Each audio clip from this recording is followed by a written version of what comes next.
tu musíš nájsť niečo, aj ja, aj môj kolektív musíme hľadať. Možno každý deň znova a znova nájsť niečo, prečo to má zmysel robiť. A stále v podstate len veriť a čakať a veriť, že sme v správnom čase, na správnom mieste, že to, čo robíme, má zmysel.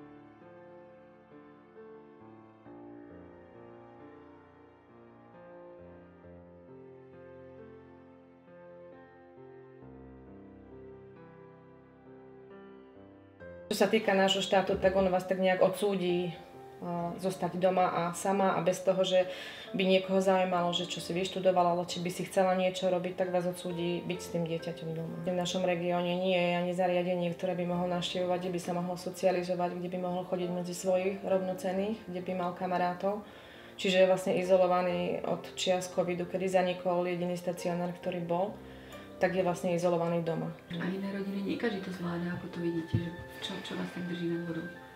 Ešte. Asi taká naša vnútorná sila, taká nepodajnosť, taká tvrdohlavosť, tvrdohlavosť, lebo toho, akože koľko razy. Niekedy je to áno, náročné, Ja ešte niekedy... aj do práce chodí so mnou, lebo áno. aby si manželka oddychla, tak ona chodí relaxovať ku kamarátkam, ja do roboty chcem ísť relaxovať, ale takedy sa mi nedá.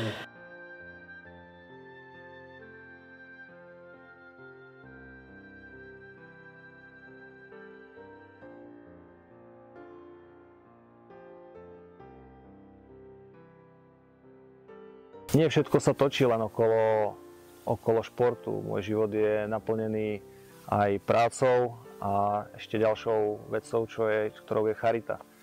Charitatívne občianske združenie, ktoré som založil, vlastne pomáha ľuďom, ktorým sa stal úraz ako mne. A pomáha im vlastne začleniť sa do tej spoločnosti prostredníctvom športu, vzdelania, pomáha im s rehabilitáciami a tak ďalej. Posledný rok v podstate je pre mňa veľmi významný, pretože som sa stal otcom a mať rodinu je úplne tá čerešnička na tej celej torte, ktorú som si vybudoval postupne za mnohé roky. Okolnosti, život vytvára to okolo mňa aj naozaj... Niekedy to cítiš proste, že si vedený tam a tam. Niekedy to tak je.